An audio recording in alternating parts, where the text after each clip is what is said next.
დამანგრეველი მიწისძვრის ფონზე ვენესუელის ოპოზიციის ლიდერი მარია კორინა მაჩადო სამშობლოში დაბრუნებას ვერ ახერხებს, რაშიც მოქმედ ხელისუფლებას ადანაშაულებს.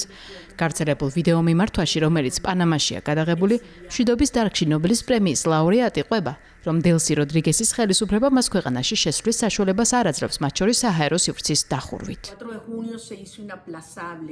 24 ივნისს ჩემი ვენესუელაში დაბრუნება გადაუდებელი გახდა, რათა ეს კატასტროფა ერთ-ერთ გადაგვეტანა. ისე როგორც ოჯახი იქცევა, როდესაც მისი ერთ-ერთი წევრი იტანჯება. რეჟიმს სურს ხელი შეუშალოს ჩემს დაბრუნებას ვენესუელაში.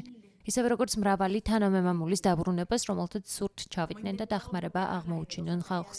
რეჟიმი იქამდეც კი მივიდა, რომ ჩემი ქვეყანაში დაბრუნების შესაჩერებლად ვენესუელის კომერციული საჰაერო სივრცე დახურა. საგანგებო ვითარების დროს ყველა ავიაკომპანიის ფრენების გაუქმება სრულიად წარმოუდგენელია. საბოლოოდ მათ ამ გადაწყვეტილების შეცვლა მოუწიათ, თუმცა იმ ადამიანებს ემუქრებიან, ვინც ჩემს დაბრუნებაში დახმარებას ცდილობს. ეს მხოლოდ ჩემზე არ არის. ათასობით ჩვენგან სურს დაბრუნება, მთელი ქვეყანა გლოვობს და ახლა ყველაზე მეტად სჭირდება ერთიანობა და ურთიერთმხარდაჭერა. ამ მომენტში მზად ვარ გავაკეთო ყველაფერი, რაც საჭირო იქნება. დაველაპარაკო ყველას, ვისთანაც საჭიროა საუბარი, რათა კოორდინაცია გავუწიო დახმარებას და ვემსახურო ჩვენს ხალხს. ამ ყველაფრის ფონზე რეჟიმმა სცადა ხელი შეეშალა ათასობით მოქალაქის გულუხვის საქმიანობისთვის, რომლებიც საკვებსა და მედიკამენტებს არიგებენ. დაბლოკა საერთაშორისო სამაშველო ჯგუფების გადაადგილება, რომლებიც აეროპორტებში იყვნენ შეფერხებული.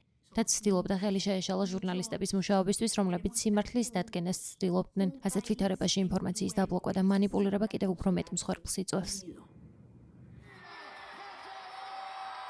მარია კორინა მაჩადო 2024 წლის სადავო არჩევნებში გამარჯვების მოპოვების შემდეგ ვენესუელის ყოფილი პრეზიდენტის ნიკოლას მადუროს მიერ დევნილი ოპოზიციონერია, რომელიც იძულებული გახდა ქვეყანა დაეტოვებინა პოლიტიკურ ნიადაგზე. მას შემდეგ, რაც ვაშინგტონმა ნიკოლას მადურო დააკავა და ქვეყანაში რეჟიმის ცვლილებას უბიძგა, გაჩნდა მოლოდინი, რომ ნობელის პრემიის ლაურეატი ქვეყნის სათავეში მოვიდოდა.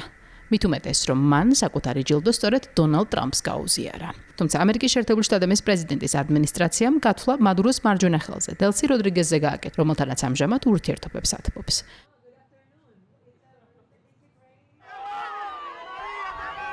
ცნობილია, რომ მარია კორინა მაჩადო არაერთ ამერიკელ მაღალჩინოსნელს ესაუბრა ვენესუელაში დაბრუნების საკითხზე, რაშიც დახმარება ითხოვა, თუმცა გავრცელებული ცნობებით ვაშინგტონი მას დროებით ქვეყანაში დაბრუნების გადავალებისკენ მოუწოდებს.